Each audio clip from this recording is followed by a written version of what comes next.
We'll probably have a few other people hop on. As always, 2/3 of our people catch these on video. So, but all right, so welcome everybody. It is October 2nd. This is our first meeting of year 2. This club's first meeting was October 1st of 2015. So happy birthday to the club. Some of y'all have been around here since then, so that's pretty cool. Guest speaker today is Dave Taylor, who's already with us. Hello, Dave. Awesome. He worked on Doom, Quake, and Abuse back in the day. More recently, it's been VR and AR. He's obviously been doing things in between, too, we can catch up on. As well as, I think you're talking to a whole different topic today, right? Do you remember vector money? Yeah, it's vector money. It's related to AR. More of a dreamlike feel, I guess, because before it was on, but it wasn't really doing anything. So you can see it now. It's actually functioning now.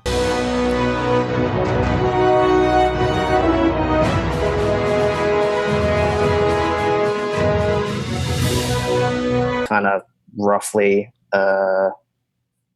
mapped out for what I'm going to do, but just have to basically put all the assets in. And then I did the actual kind of floor plan. There is a lot of fog, so we don't have the whole looking back effect.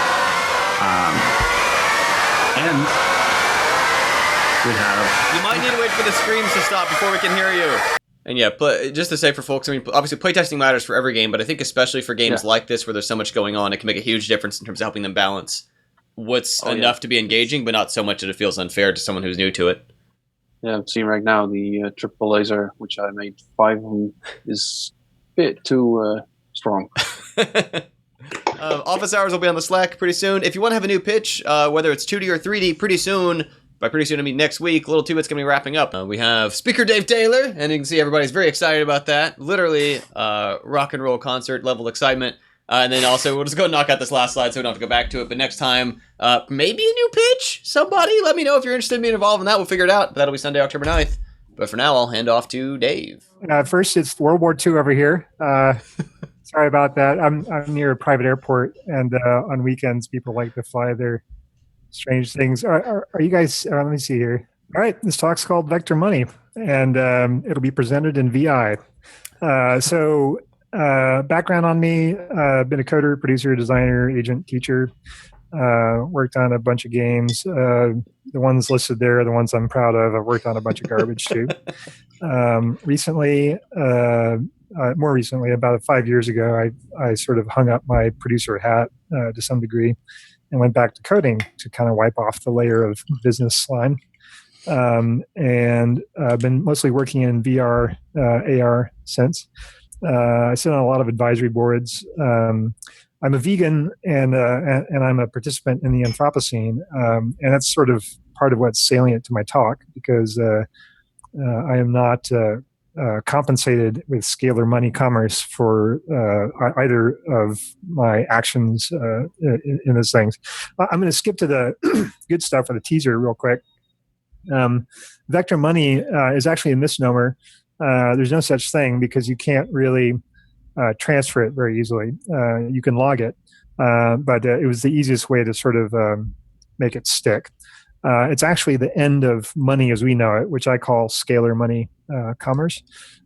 Essentially, the idea is that you submit your personal needs and goals to a system, which you can think of as sort of like an automated dungeon master that helps make your life serendipitous and fun. It gently influences our actions to meet these goals using all the same tricks that advertisers and good game designers use. And it lets us focus on what's important to us. So first, I thought I'd start with a vector value experiment. And so to do this, you guys will need to turn off your mute buttons so that I can hear you. I apologize for the technical difficulties. We'll do this the manual way. Okay. So what I want you guys to do first is protect your ears a little bit, and then I want you to applaud thunderously. All right, let's hear it. Okay, come on. You can do better than that. Well, so part of what happens, Zoom actually does ducking, and so if it's receiving too many sounds, it just isolates the 3 or 4 that it thinks are most priorities. Okay, yeah. All right. So then, thank you for explaining that. so let's hear a really tepid laugh, as if you're trying to be polite to Trump for giving a speech. Yeah. Okay, all right. So all right, this is pretty good. So I'm going to call that scaled.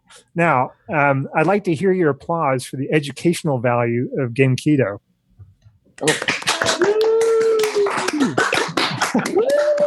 I'm gonna call that 4.5 out of 5. How about the community value?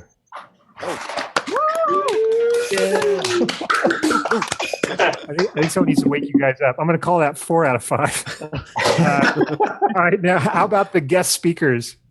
Those are awesome. Okay.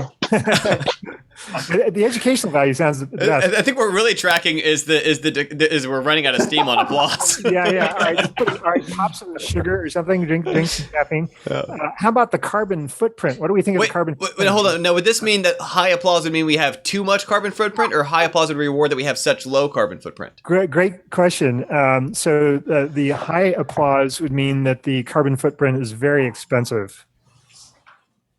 I hear nothing. We don't even leave our apartments. Yeah, exactly. How about the nutritional value? Does this solve your nutritional needs?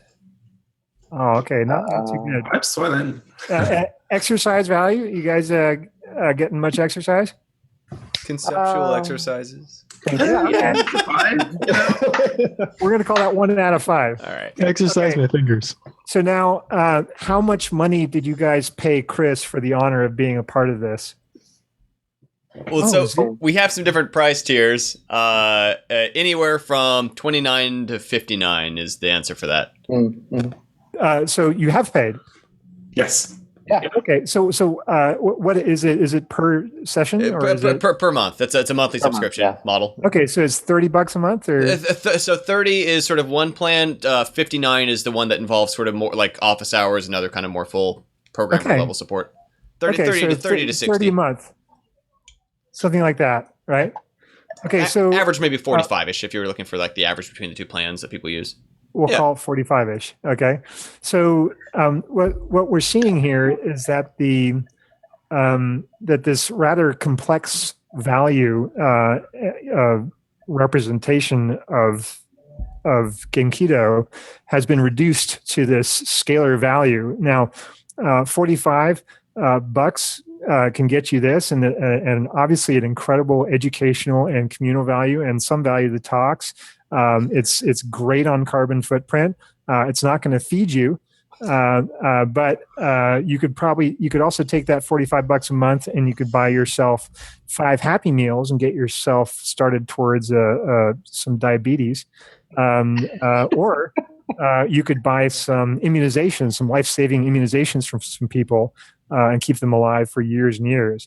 So what we can kind of see here is that there's some aliasing issues, right?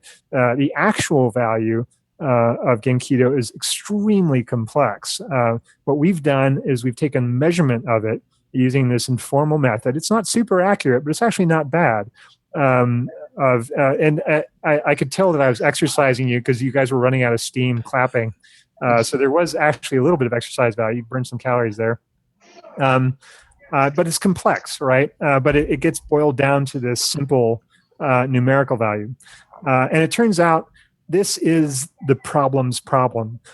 So this is a big part of why we're experiencing climate change, is that scalar money commerce externalizes the carbon cost of things. It's why one of our presidential candidates for the free world is running essentially on the suggestion that he's made a lot of money and therefore that's some kind of aggregate good. It's why we're frustrated with the other candidate, because apparently, or some people are, that she's apparently sold off with scalar money some of her services, right? So you can actually go through this on many levels, and you can find lots of just about any issue you can find. As an exercise, I strongly recommend you go through Google News one day or Hacker News and identify how many of those issues you could argue where the problem is that the value of some good or service is essentially corrupted by the fact that it's been decimated to a scalar value. If I can throw in a question that I think is it sounds sort of like what you're talking about, but I'm trying to make sure I'm not picturing totally the wrong thing. Yeah. Is this at all connected to like when Silicon Valley will often have some company that's trying to get a bunch of VCs to throw umpteenth millions of dollars at it, and the position seems to be like, oh, we're earning a ton of money, so look at all the societal good we're doing, when like maybe that has absolutely zero to do with what's going on, or is this totally unrelated? Well, Coming off especially the with field. VCs, it's a good example of a system that's very much about the return on investment, right? And they have a very specific structure. They have management fees. They're looking for a 10-bagger on the other side. And the classic criticism of VCs is that they're too focused on that liquidation event, right? Gotcha. You're too focused on first-year revenues because that defines. Then you can say, well, if I have a PDE ratio of 10, then I can say that the valuation of the company is 10x this. So that's actually an egregious case of scalar money hurting things.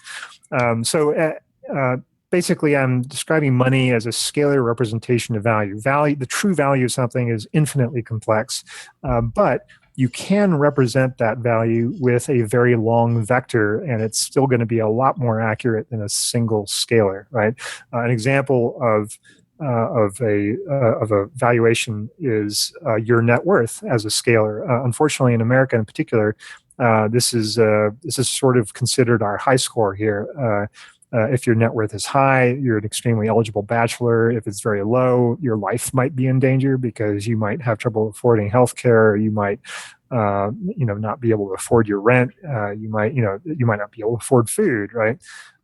So it tends to have an overwhelming importance here. But before I beat it up, I should point out it's also amazing. It was invented in China about 3,000 years ago. It was specifically for the purpose of solving the complex barter chain problem. If I have a cow with some milk, but you don't want the milk, you want a book, but someone else could use the milk, and he writes books. You can do this barter chain where the three people hand each other's goods to each other. But of course, when this gets large, it doesn't scale very well. And so scalar money was a distributed system. It's been in use for thousands of years. It works with minimal infrastructure. All you need is two parties that are willing to negotiate with each other. And it offers a universal medium of exchange, which is incredibly cool. Most exchanges are fairly low latency, especially if it's something with your credit card and you're swiping it, then it's extremely low latency. And of course, because it's completely scalable, it's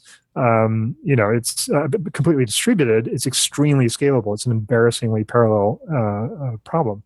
And one of the interesting things about it, one interesting description I heard of it was that it's essentially coined liberty, right? When you have enough money, you're essentially buying liberty to do whatever you want with it. So these are some example latencies that you see on transactions with scalar money. As you can see, anything featuring some sort of credit card system is very fast. Restaurants tend to be a little slower. That you ask for the check, they bring you the check, you hand them the credit card, they bring you back the receipt, you calculate the tip, you sign it, you hand it back. And strangely, employee payments tend to have a lag of 2 weeks to a month after you've done the work. Royalty payments can be wildly variable. They can be from seconds in the case of Steam to many months in the case of big publishers. But it's not clear that scalar money values journalists, for example, or teachers, or parents, or scientists, or healthy food, as we've seen, or even necessarily that it properly values Gamkedo. I taught a university level class, which is very, very, very similar in structure to what you guys are doing. And I was paid a lot of money for that, a lot more money than you guys are paying Chris. So you're getting an incredibly good deal. But it's also not entirely clear because you're also providing services to each other. And it was very similar in my class as well. The students were providing incredible services to each other. So it was there was a lot of you could think of it as sort of a compression codec, right? All these scalar money transactions, every time you decimate the value of a good or a service down to a scalar, there are compression artifacts, right? And each time you do that, those compression artifacts sort of build up. And there's actually some really serious issues with this. Scalar money is prone to inflation, deflation, crashes. It's prone to corrupt ethical behavior. We've all seen this. Unfortunately, it promotes conflict. It tends to favor the rich. The more money you have, the easier it is to get away with a lot of things. It has lots and lots of exploits, unfortunately, and we've seen this in the financial sector in particular, and which is ironically all about scalar money commerce.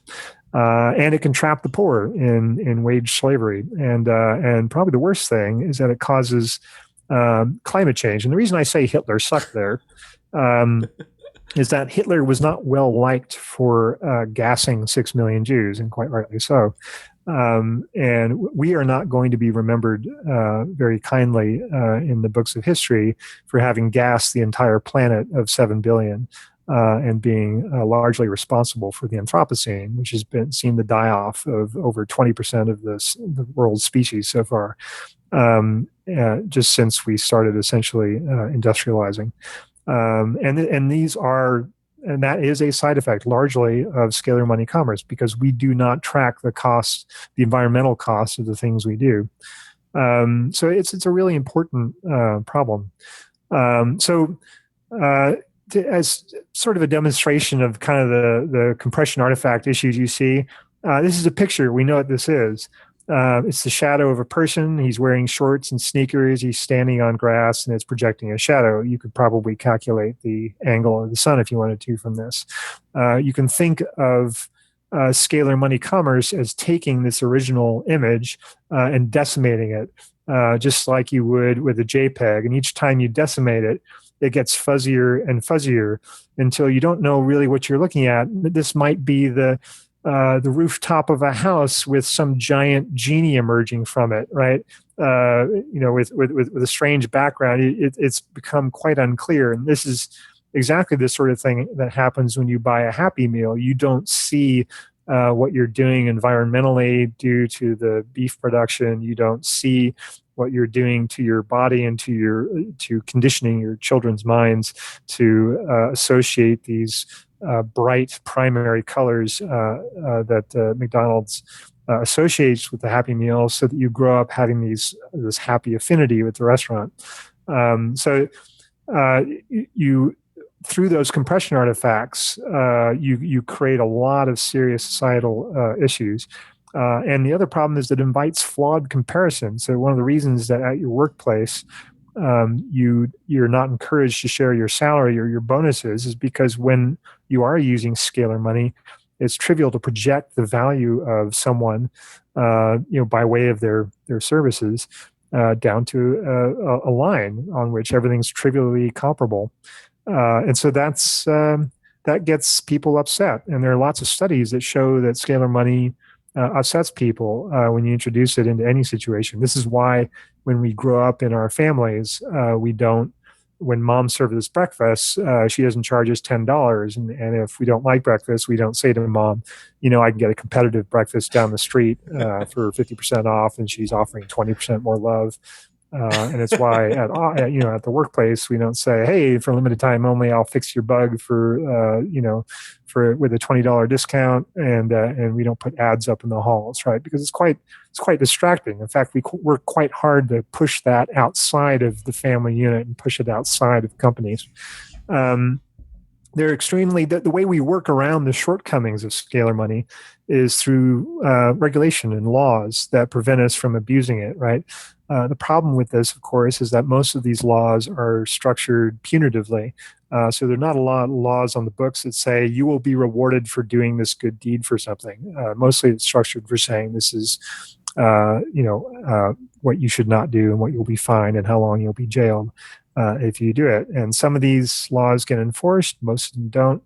The hope is that by making them extremely painful, that they'll prevent people from wanting to do bad things. Can I add in there as a thought about those laws? Aren't these also often the kind of laws where a business can earn 10x of its earnings and then get a fine that accounts for like 5% of that? So it actually winds up being like a fine economic model to like just blow those caps or whatever. Yeah, if you remember Fight Club, Ed Norton's character is an insurance adjuster, and he figures out, does it make more sense to pay someone off, or does it make more sense to recall the car if it catches fire and kills everybody, right? And so, yeah, that's a very good example of how money can corrupt these sort of decisions, and why essentially the high latency of these legal workarounds as an issue. So, for instance, you can get paid money for doing things that are good for society, and those come in the form of grants. They take an extremely long time to apply for. You may not be granted for them. They have to be really significant. You can't, whereas you can do a very small transaction for a stick of gum, you can't get a very small payment for doing a good deed, for example. It's not like that. The other problem is that the laws are essentially unknowable, right? So this is just the law in California alone. And this is the federal code. And I guarantee none of us here have read these books or are familiar with the law. And this is, if you think about it on the surface, kind of crazy. It's basically like saying, here's a game that you have to play because these are the laws of this state. And by the way, we're not going to tell you what the rules are because they're so complex, you would need a legal degree. In fact, we pay lawyers an enormous amount per hour just to understand a tiny sliver of those laws, right? And the lawyer in California cannot work in Canada, cannot work in even another state, in Washington, right? So that's how fragmented and unknowable our legal system is. And the other issue is that there's an extremely high latency on negotiated deals. Now, the problem with this is that this distributed system is highly reliant on both sides of the deal negotiating to a middle ground, right? But as we all know, most transactions don't involve negotiation anymore. There's a set price, you pay it, you're done, right? And if they do involve negotiation, if there's any imbalance in which party is better at negotiation, this can essentially corrupt the proper valuation of the good or service you're negotiating over. So there are a lot of issues there. And so these are some examples of some of the negotiation latencies. A lot of salaries, a lot of people are afraid to negotiate these, but it can take a very long time. Contractor terms, very similar sort of thing.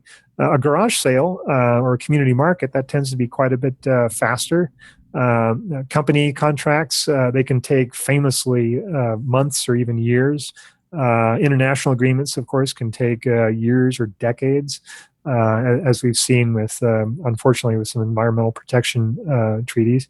So these latencies are unfortunately where you can hide a lot of, I shouldn't say wrongdoing, but I'm going to say wrongdoing, right? You can hide a lot of issues that are not covered in these latencies. So these are some of the workarounds for scalar money. So let's say your good or service goes wrong, you want a refund. Well, it can sometimes be very quick, but it can sometimes be very long, or sometimes it can happen not at all. They'll just refuse it. Grant funding, as I mentioned, can be both very long and quite risky. You're not likely to win a grant. Tax credits and refunds can take a very long time. They can easily take 12 months plus the time for them to send you the refund back. Small claims court is actually an interesting success story. As long as your claim is small enough, it's actually quite efficient, about a week to a month. And you get a meat space human who can do fuzzy judgments that are what you want for that sort of thing. Arbitration tends to be faster than lawsuits, but of course they don't mete out quite the same justice as lawsuits necessarily. And crash recovery. So as I was mentioning before, you can get bubbles and crashes and inflation, and crash recovery in scalar money commerce can take years to decades, as we saw with the Great Depression, the Great Recession, and lots of other swings like this. So why do we use it? It solves the barter problem, and that's a good thing. So here's a guy basically trying to get a subscription to the Podunk Weekly Bugle, and he's offering up some kind of a game for it. And this editor is clearly trying to figure out what to do with this. Right? It's not it's not necessarily a feasible approach. He might have to figure out how to hand that off to somebody else who really needs that. So it's. One of the neat things is that it buffers against future needs. So if he gives him money instead of foul, which are going to go bad over time, especially without refrigeration back then, you can use that money for when you need chicken or bird or whatever it is. Another reason we use it is because we're sort of stuck using it. It's a really interesting gameplay mechanic in that it's quite invasive and it's quite sticky. Once it gets into a system, it's quite hard to extricate. A really good example of this was the Diablo 3 auction house, which, if anybody experienced that, became quite overwhelming. And people stopped going out looking for things because it was just easier to wait for someone to put it in the auction house. And it became this overriding gameplay mechanic until they got rid of it. Healthy families and healthy companies don't use scalar money. They go to great lengths to keep it outside of their organizations. Great games don't use scalar money. So, for instance, you'll very commonly have money to buy things in shops, but the coolest things are never in the shops, right? The coolest things, you usually have to go out on an adventure. You have to, ironically, some of the things we like best is leveling up our characters. And of course, that's more about experience. And there's some irony there, because if you talk to any psychologist or philosopher, they will tell you, or even any old person, they will tell you that money shouldn't be the goal. It should be having experiences, and that if you don't do these things, you will find yourself regretting great swaths of your life. So how's a game different than our system? So we have in an MMO, we have this sort of surveillance state. We know the state of the entire world. We have a server that essentially arbitrates the world and simulates it all. Our legal system is almost fully automated. There are corner cases where if somebody feels wrong, they can email someone at the company and say, hey, look, this screwed me over and this is what happened, and they'll sort of hear you out and see if they can get around it. The legal system, which is generally the code base, adapts very quickly. If you see an issue with it, you can write a patch, you can send out the patch, and you're done. It anticipates our behavior much better. So using modern metrics, we have a really good idea of what people are doing and what they're likely to do next. We're very, very good about pacing the challenges and rewards. So if you think about capitalism as a game, if it were a typical game, you'd spend most of your life on level 1 if you're starting from the bottom. A handful of people would graduate to level 2, and level 1 would be just a total slog. It is digging ditches for most of your life and trying to get out of that. Level 2 is, okay, you graduated high school. Level 3 is, oh my God, you got an associate's degree. Level 4 is a college degree. Well, wait a minute. Level 5, suddenly you're making money and everything gets really easy. And somehow, somewhere around level 10, level 15, you can just breeze through it as if you have the cheat codes. And suddenly you're at level 100 and you're a billionaire, because it tends to be this positive feedback loop. It's not well paced. And the other nice thing about games is that we have these vastly lower latencies. You can measure them in milliseconds at best, or seconds at worst, generally. These are some typical game latencies. We're all familiar with them. If you want to do a store transaction, it's literally the speed that you can do a click. It's under 10 milliseconds. Reward for a successful quest, it is instantaneous as soon as you bring it back to whomever is there for you. A loot drop for a kill, it's instantaneous. Rewarding the player for exploration, it can be extremely quick. This is just an example of an artistic reward for exploration. So if you go somewhere new in a beautiful game, you will reward with unbelievably rich, sexy graphics, even in scenes that would look otherwise completely dilapidated like this. You're still given this incredible satisfaction.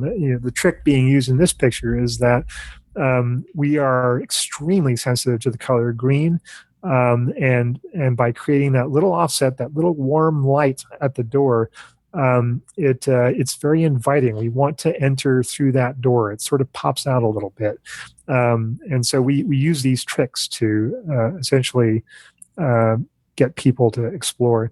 We reward people for learning. So you can think of a game as an automated teacher, right? So we pace them very carefully. We make them very easy at the beginning, and we create this sort of sawtooth curve. We'll ramp up a certain skill, like here's how to walk. Okay, you've mastered that. Now we're going to sort of pull down a little bit. So not quite as challenging on the walking front, but we're going to teach you how to shoot now. Okay, let's pull down. It's not very challenging on the shooting front anymore, but now we're going to teach you how to jump. And so we very gracefully introduce these ideas. Customer support has a pretty low latency, although it depends on the game. And serious system bug recovery. I mean, serious system bugs in the U.S. legal system can take years, decades, even centuries in some cases, like civil rights or the suffragettes and these sorts of things. But in games, if you have a crash, a lot of them use commit and restore systems where they catch an exception, they just throw out the last frame. Or they do periodic backups. They can do them as often as every several seconds in a journal system, or they can do them every day or every hour. There's so many layers of bug latency. So obviously, games do this better than our current legal systems do. These are some examples of vector game elements, sort of the vector values in the world. These will not be unusual to anybody, right?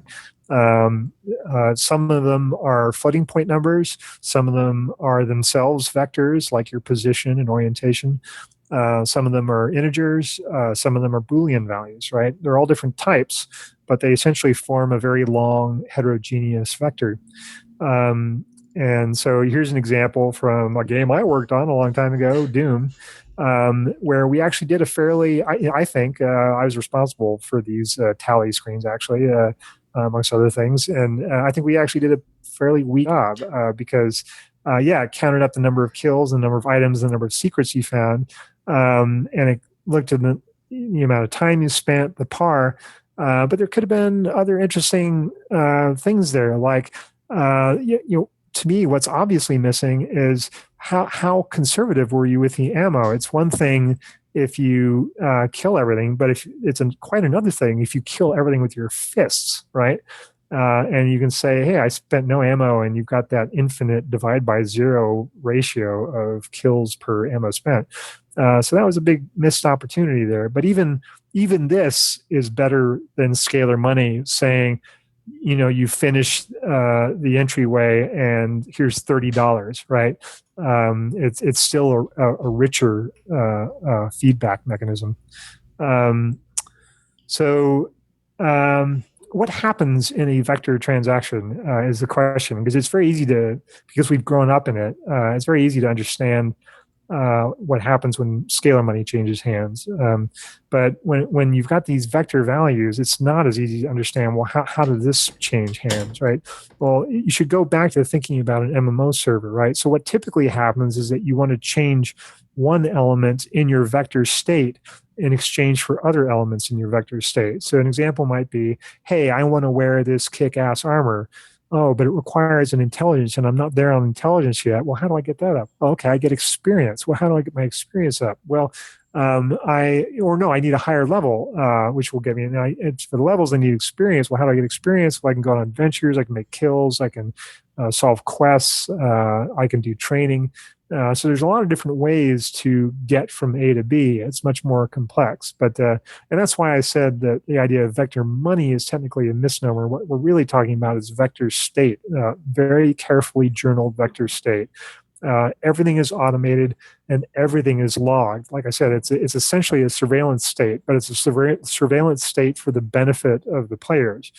And the purchase decision is a much more subtle thing, right? So in the case of getting that armor you want to use that requires the high intelligence, your purchase decision is, when I level up, I will apply my character stats to my intelligence stats so that I can wear this armor. In essence, you made a purchase. You didn't really, did you? But that's kind of where the rubber hits the road when you keep complex vector state. It's really about the choices you're making. And the very best games out there, we customize the fun to your personal interests. Depending on the choices you make, we give you a unique experience that really reflects the choices you made and sort of celebrates your uniqueness, right? So I kind of gave you the example of how a chain like this, you want the level to go up, you get the experience. I'll skip this here. So here's the other part. The next question is, how do you weight the game's understanding of value to the player's understanding of value, right? So I may want to murder my neighbor because they're playing the television too loud. And so that murdering my neighbor might have an incredibly high value to me. Obviously, it has an incredibly negative value to my neighbor. And even more importantly, it has a negative value at a societal level because it sets a bad example. You shouldn't murder your neighbor for playing their TV too loud. An example in the game, in games of this, is that, hey, I may want to move to where a tree is standing, but the physics system will not allow it. Right now, if I chop it down, I can stand there, and the system can keep track of everything that is a repercussion of this. Well, you chopped it down. Now you can use this lumber for something. Now it's not quite as foresty, so you may not attract as many wood elves to this area. So there's all kinds of ramifications. The game server keeps track of all this and decides what to do with the information. And of course, I mentioned earlier, when things fail, there's lots of very efficient ways to roll back the game state in case something goes wrong, which is not something we have in our legal system, unfortunately. It's quite expensive, quite unreliable, unfortunately. So what are the issues with games? They are not perfect by any sense. They tend to externalize costs. So for instance, when a player is so bad that it's decided that they're just griefers, we tend to kick ban them. This is essentially the equivalent. If you were a nation state run by game developers on the space station, they would send you out the airlock. And now that's not really the earmark of a good societal design. I mean, it's also not that much like just jailing people like we currently do, right? Yeah, so obviously we have serious jailing problems in the U.S. in particular, but if you look at the rate of kick bans with major MMO companies, that is a measure of the failure of them to essentially reform players, right? So we're not great on reform. We still tend to be quite centralized and prudish. So, for instance, we're not very tolerant of sexual content in the U.S. So there's again, some of this is corrupted by money. We're worried about parents complaining. We're worried about losing business, and another big issue, probably the biggest issue with games, is that we have enough games now out there to entertain people from here to the rapture, right? If you played a new game every day of your life, for the rest of your life, you would play only a fraction of the games that are available out there because there's about 1,000 of them being released every day now. We aren't motivated by scalar money commerce to make games that educate, to make games that reform, to make games that lead us to smarter life choices, that make games to help us with training, with exercise, any kinds of stuff like this. And it's much harder to make those games too. So not only do we not get paid more, in fact, we get paid less for that generally, but it's actually quite a bit more challenging. So these are some of the issues we still face. So why does vector money or essentially journaling vector values make sense now, and why didn't it make sense before? So long vectors are very cheap to store and process now, right? Vector ops are trivial. We can do billions of them per second. Privacy is disappearing, and there's sensors everywhere. And so we have a choice to make. We can either allow that information to flow into a central authority, or we can share it all and make better use of it. We've gotten blockchains for distributed verification, which is a really important development. We've got mature open source contribution systems so that we can actually look at these essentially automated dungeon masters. They won't be fully automated at first, obviously, but but we can now actually look at the source code. We can submit patches, and essentially we can write our own laws in a much more efficient, equitable way. We have mature, high availability servers, which we didn't already have, and machine learning to help with some of these problems of having to manage this all manually. And most importantly, I think we have augmented reality. So the question is, if you get rid of money, what do you put on things as a price tag, right? And of course, we've already gotten past that with games, right? We don't put price tags on everything. We're essentially leading you to achieve the things we already know you want to do. We know you want loot. We know you want to level up. These aren't very different from our goals in reality. We want things like material comforts. We want personal development. Augmented reality lets us self-manipulate. So, for instance, if I want to, if I specify I want to be with kids, I love teaching, and there's a mom of a kid who wants to grow up to make video games. Then when I walk out the door in the morning, and I'm wearing my augmented reality glasses, I have a choice. I can either turn left or I can turn right on my sidewalk, right? And with AR, you could simply make the right path slightly brighter in my case to lead me down to a restaurant where the maitre d', what do you know, he's going to select a table for me that happens to be in spot that is next to another open table because it's highlighted for him. And maybe she's a devout Christian, so she'll see the footsteps of Jesus or something, and that's going to be her version of the highlighted sidewalk. And she'll walk down, bring little Timmy with her. And what do you know, we'll be seated next to each other at these tables. And because we're both in this system where we know that it's preparing these serendipitous encounters for us that help us achieve our goals, we'll be motivated to introduce ourselves to each other. We'll see the same kind of excitement in that we see in a game where we talk to an NPC. So there's still challenges, right? So when you lose privacy, when you go big on surveillance, especially broadcast surveillance, you have to replace privacy with respect. Now in Britain, they have a better sense of this. They're very private people in general, and when something is exposed, they don't go out of their way to exploit it. They're very, politeness is a big thing. In the U.S., if some scandalous thing is exposed, it's straight to TMZ, it's straight to Facebook, and let's talk about it. So it's a particularly big challenge here, but. Building system trust is another big issue. And we have to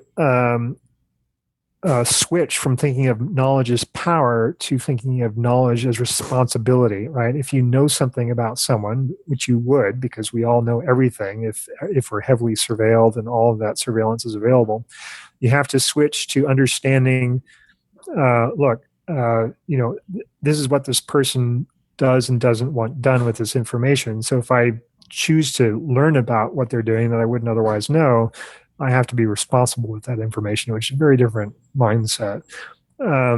There's still a challenge of interfacing with scalar money systems on the outside. This is a very typical challenge that we see in healthy corporations where they have to make the translation from the market realities of scalar money outside the company into a much safer, more nurturing internal corporate environment. And we have to surveil for reward. It can't just be, if you look at most cameras out there right now, they're there for two reasons: to collect forensic evidence of crime and to deter crime, right? They're not there to encourage great behavior. They're not there to reward great behavior. And that's incredibly lopsided and unfortunate. So we need to transition there. So the question is, if this is coming and if this is possible on a larger scale than just healthy families and particularly well-run companies, how do we prepare for vector money? How do we prepare for this future where we don't necessarily have as much privacy, but we have all this information. And one thing I like to suggest is to pretend that your product is being deployed on the International Space Station, a truly, truly closed system. You can't say, well, you got to respect my privacy just because I'm playing with gasoline vapors in the Russian module, and over in the American module, I'm playing with the 357 Magnum, because we codepend on the atmospheric integrity and the hull integrity of the spaceship. If you think about your good or your service in terms of a closed environment, it's going to help you understand the value. Trying to automate as much as you can with as little manual intervention as possible is obviously going to help you with scaling everything. When you think about the gain you're making, or the product you're making, map the vector, not just the values of your company, which lots of people are comfortable doing, but the liabilities of your service. And you need to find a way to derive the scalar monetization. Until we transition, derive that scalar monetization from the mapped vector, understanding all your liabilities, all your values. When you spell all those out, it can become easier to see how to monetize with plain old scalar money. Log everything you can, everything in business, everything in your design. Get good with Git, right? And prepare for integration into a larger system. So one of the side effects of this is that it doesn't make as much sense to have branding everywhere, right? To have advertising everywhere, and for people to be competing in quite the same way. It makes more sense to have a more egalitarian system like what you guys have in Gamkedo, where if someone makes a cool terrain system, it makes more sense to just hand it to someone else to save people time so that you can skip to the part you wanted to work on. Make the vector elements sexy, right? So once you've mapped your vector, here are liabilities, here are our values. Take the values that you know you're good at and literally give them the production values, the sexy sound effects, the sexy graphics, the sexy shaders, the sexy animations. Make the liabilities similarly ugly, right? So that you'll be dissuaded from indulging these liabilities. So that's basically the idea, and I'm open for questions. I know it was a lot all at once. Sweet. First, I just want to say thanks a bunch for that. For other people want to unmute for a sec, for questions and discussion and things. It's important. It's also it's one of these interesting things where it's like, well, if there was already vector money, it'd be easier to get compensated for addressing something as important as like vector money and overcoming the complications of scalar money. Yeah, the irony is that to get there in a large scalable way, it will require a great deal of scalar money, right? Right, and but it's not, as we've seen with a lot of crowdfunding projects, it's not unthinkable these days to see scalar money go into profitless endeavors. Right. Yeah. It also seems like crowdfunding has sort of started to tap into that kind of direction of things, where there's lots of people who will fund something, maybe they don't even think it's for them and they don't even want it, but they're like, but this deserves, why not give this $15? It seems like something someone ought to be doing. Exactly. It's just a thing like kind of sort of didn't exist short of like that super long drawn out grant system a decade ago. Yeah. So the latencies are getting shorter, but you still don't see jack for taking your elderly neighbor's garbage out next door, right? Right. You still don't, for saying, hey, how's it going, to some random stranger on the sidewalk, which has been shown to cheer people up and to be quite viral, in fact. You don't get anything for that. Likewise, you're not discouraged from honking at someone who delays you for an extra 5 seconds on the road. On the thought of connecting, you and the teaching opportunity, whatever down the aisle, it also reminds me a bit of, obviously, Cupid matchmaking, or on the other end of the spectrum, LinkedIn, where it'll be like, hey, there's people looking for jobs that might be a fit for you. Would you want to contact these people? It's just not that they're there, but as you sort of like tapping on that door of like things like this are, like you say, beginning to make sense in a way they just didn't or couldn't before. There was so much data about us. Yeah, at a larger scale, right? And I guess one of the things I hope you guys take from this is that you start to realize that we need game designers running the country. I know this sounds a little crazy, but and especially easy for game designers to say. Well, I don't consider myself primarily a game designer, and nor a particularly talented one. The guys that make really, really compelling MMOs, they have a very special gift, right? I think we should start thinking about public office. We tend to be very cave dwelling type people of I'm here to make my game and go away. But I think we need to start expanding our horizons and our sense of responsibility. I have lots of other questions and discussion. I keep throwing bouncing around, but I always want to open it up too. If other people have thoughts, questions, reactions, stuff y'all want to add to it, please. Is this something there's like an active thing that we can go look out for more information? Is this a thing that's being built? This is so you are the second group of people, small group of people I've shared this with ever, and it's based off of years and years of accumulated grief and observation and attempts at research, but it's not well researched in the sense that people don't think like us, right? So there aren't a lot of game developer, economic, academic researchers, unfortunately, and so I've not found a lot of places. So one of the things I'm trying to do to sort of popularize this notion. Now, ironically, we all do it, like I said, in healthy families, but we just do it with our impressive, very impressive associative brains, right? And so for small groups of people, we keep track of the vector value. Okay, Timmy didn't take out the garbage, but he did get a B on his homework, and that's better than the B minus. And he was nice today, and he helped out his sister with his homework, right? And so we can create these fuzzy calculations and go, yeah, good enough. I'll let him watch more TV.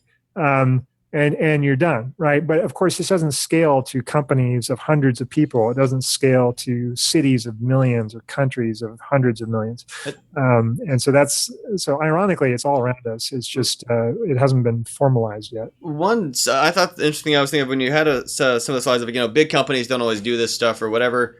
I was reminded of, I think, Mario or Super Mario Brothers 3, or one of those games had an anniversary recently, and there was a video making the rounds about Shigeru Miyamoto on television news production thing. It was a U.S. interview from 1993 or whatever. And it was showing him in his office talking with his coworkers. It was talking about how, like, in America, we would expect this person who created these characters and so on would be, like, ultra wealthy and would kind of be, would put a position of maximum power and whatever. And, like, that was not the case. Like, he was still a modest sort of employee, salaried there with his coworkers in meetings, doing his part to make these games. And we heard the same things from the Pac-Man creator of, he was ultimately, like, he never super elevated. He had a job. He did his job. He's, like, culturally, for whatever reason, that has just not shaped the same way here. We'd expect that, okay, you're good at this job. Let's vault you into some other job where it's a different set of skills, but you're rewarded better because that's how we do things here. You can see it with Palmer Luckey cashing out with $1 billion and John Carmack kind of sitting there. You can see it with there's one case after the next, like Notch cashing out with 1.5 billion and the rest of the dev team. I saw it on Doom and Quake. They were very generous to me, but I came up with a lot of stuff in Doom and Quake, and it's nowhere near what the owners were paid. I sit on a lot of advisory boards. Almost every one of those roles is unpaid, even though I'm making huge strategic contributions. I'm helping with business development, even code sometimes. Doesn't get remunerated very well because this isn't very well compensated by scalar money commerce. And there's lots of things, we can all describe stuff like this. There's lots of things in our lives where it just falls through the gaps of scalar money commerce. Yeah, I did an interview many years ago, probably 6-7 years ago, with Warren Robnett of Atari Adventure, and he was talking about how he was getting paid his 20,000 salary or whatever for this game that made their company significant sums of money. And like, I wonder if maybe game designers are just so used to like, this is how the world works that we don't think about like, maybe it shouldn't.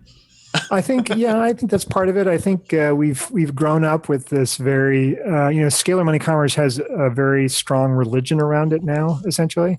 And we grow up, praying in the church of this religion, essentially. We come out, of the world thinking this is how the system works and these are the rules. And I really have only myself to blame if if I'm not playing the game well. We're all kind of, especially in America, we're all kind of ingrained with that notion that if you work hard enough, then damn it, there's no excuse, right? But the reality is that it is this deeply flawed, very inaccurate system in some ways. To some extent. So Eric, when he was with us, mentioned David Mollick was giving a talk at this thing he went to recently. So David Mollick is among other things, like he studies gamification as being one of these newer emerging fields. To what extent do you feel like gamification is like kind of like an early seed of this, or is it like it's missing the point, it's something different? No, I think gamification is a really good example. I think what I'm more excited about personally is seeing a unified system where you have public logging, and it's really just a question of how are all these values we're providing each other and these liabilities we're creating logged, and how are they interpreted so that we can help each other achieve each other's goals, right? And obviously the big one that's staring us all down the barrel of a gun is climate change. And to me, it really seems like something that could literally save the world. But we actually need game developers to take this seriously. We need them to, at least for a period, say, you know what, this isn't going to be as rewarding as far as like the ease of development. It's not going to be as fun and lighthearted. But yeah, maybe there's something I can do where I can actually change the planet. I'm fond of saying, like, I've worked on a lot of games and a lot of them are very influential, but especially with Doom and Quake, I got a lot of people approaching me saying, "Oh my God, I love that game," and then you'll say, like, my GPA went and shot itself in the corner that semester, or dude, I almost lost my girlfriend over it. In your 20s and 30s, you're like, oh, that's cool, dude. But somewhere around my late 30s or 40s, it's like, wait a minute, I started, looking at the area under the curve and going, this is causing an enormous amount of, wasted potential. And we were never really motivated to address this. We could have, but it would have been voluntary and it would have been much harder, and we wouldn't have been formally compensated for it. It was good to see Notch get extremely rich off of Minecraft for me, because here's a game that really does have educational value. It is very creative. It's not just about killing things. And it kind of was the Legos of the video game world. But that's really kind of anomalous. It's not as common. And of course, nobody got monetized for modifying Minecraft to make it better. All the players who created the rich environments for Minecraft, they got squat. So speaking of which, and this actually is one of the thoughts that I come up to, and it's part of also among academics, there's some Ian Bogos, etc., backlash against even gamification, partly from a sense of the worry that like extrinsically motivating some of these things dampens or screws up or redirects the internal impulse, the intrinsic motivations, the things that like when I think, what was it, Skyrim, the Steam community tried to like, oh, maybe we should be able to charge for mods, and they clicked it on for like less than a day before everyone exploded with like, no, we're not doing this. And then kind of like what is it, Gabe landed from a flight and was like, we're rolling this back immediately. Part of the issue there is that it's scalar valuation of a complex process, right? So this scalar high score we get for providing a service successfully that has market value is a little too much, right? It's not just a reward; it is a completely liquid reward. I can turn this money into hookers and blow. I can turn it into rent. I can turn it into education. I can turn it into a brand new car. It's a little too. It's a little too slutty a reward. It's too much. The pacing isn't good. And especially when you create a system like that, and money is the on the other side of it, and it's just this scalar reward. There's too much temptation to exploit it, to do it for its own sake. There is an issue where scalar money corrupts that. Now, if you're keeping vector track of like, hey, I made this mod and this mod teaches people something. I made this mod and it wastes less time. I made this mod and it makes people healthier, right? So if you look at the vector value, or I made this mod and I was a real asshole to my customers, right? Well, there's a liability thing in there too. Maybe maybe you should have an asshole here and there who has something to contribute, but it should at least be able to see, oh, he's an asshole, so you understand what you're getting into. But these things aren't carefully tracked. They're all externalized formally, right? So we can keep track through reputation. We can keep track through forum posts, sort of sloppily, but it's not formalized. Right. Yeah. It's a way, right? It's trying to figure out how can we program and actualize karma or some equivalent. Yes. And I think the most challenging part for people is to comprehend this idea that you do not need a scalar value to change hands. You can. It's sufficient to journal it. It's sufficient to analyze it and to swap vector elements as opposed to saying here is cash. Right? It's really, really hard. I find it's like being a part of the matrix. Right? It's very hard for people to visualize themselves outside of the matrix, and that's consistently. I remember when I first gave this talk at a local hack night. I was approached by someone afterwards who goes, "That's brilliant. How could you monetize on that?" And I thought, that's rather missing the point, isn't it? But that's how inured we are to this idea of how important it is to make money off of everything, because we see that as the one reward, the one formal reward that we get for things. I mean, and or even, of course, in an entertainment space, then it's like, well, even if that's not my priority, that could answer the question of how do I get it funded by someone who is motivated by that or whatever, which I imagine partly at a hack night, part of what they're wondering is like, well, to get more backing and people involved in this, then they care about money even if we don't. And yeah, you're back to the same question. I mean, for me, it's I just want to get I want to get this idea in people's heads, because I think everybody understands it intuitively, because we all grew up in families and we all have been involved in good corporations versus bad ones. But I think we haven't thought about it very carefully in a formal way. And Nick has raised his hand in text as he's. Yes, I was wondering, have you seen the? I think Extra Credits did a video on it. The system they were implementing in China for like social media points for doing certain things or liking certain things, kind of like kind of remind me of like a karma system in a game or something, that they're implementing that sort of thing to. I think you can use it to like speed up certain legal paperwork or something like that. No, I hadn't heard of that. I do often hear things like, is Bitcoin kind of what you're talking about? It's not what I'm talking about, nor I think are social points, just because, again, we're talking about scalars, right? I'm really more interested in holistic valuation, right? More accurate valuation. And if I can, I think on that point too, that case that Nick brought up, part of what I think concerns people, and it's obviously, like I say, opens up the entire privacy can of worms of like, well, the data's there anyway, is these concerns that like, well, maybe the Chinese government's interest in what's motivated, rewarded about those points is like, you don't get a visa to go internationally if we're not happy with what you're representing about our country or whatever. But I think a lot of what you're talking about, right, is ways to decentralize open source this as opposed to.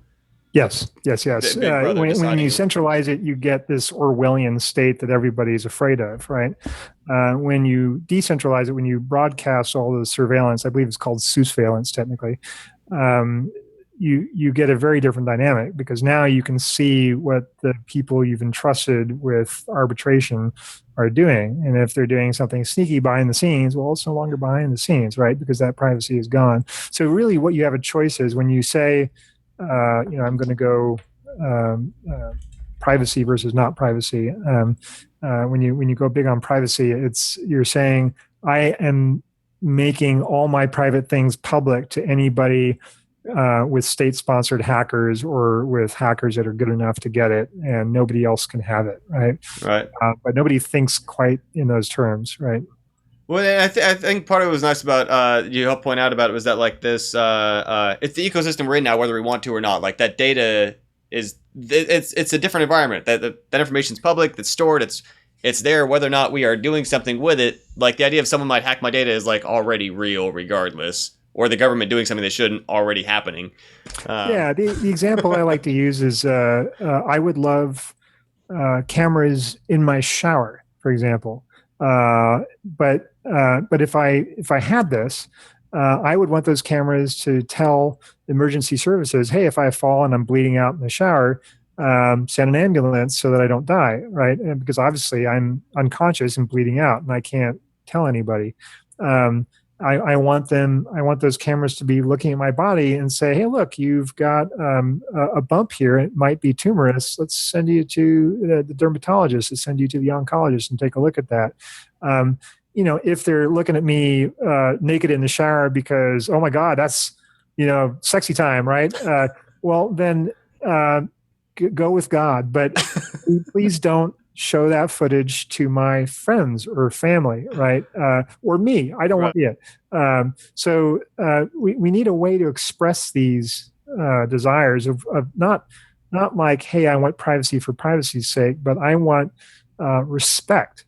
So if you want to use this for something that could backfire on me, here's the terms, right? I don't want these people to see it. Gotcha. Well, and just because it's 2:11 now in the Pacific, which I know makes it super late for our European people and some of our East Coasters. Any other either closing questions, last comments we want to make, or otherwise we can hand it back to Dave for any other kind of closing stuff. I also just want to add, of course, like this is obviously, like you say, it's your second talk doing this. It's the start of a much bigger conversation. Not trying to this isn't the conclusion. This is trying to get that ball rolling. Yeah.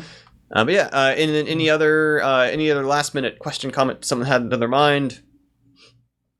Totally fine if not. Nope. Okay, well, sweet. Thanks so much for joining us today. It's been great. My pleasure. Thanks for having me. All right, and then aside from that, of course, that was already the end of our slides as well, so we're going to close the meeting for now, but thanks for everybody who's been hanging out, and I'll see you all in the Slack forum. Thank you very much. Bye, everybody. Thanks, Dave. Thanks.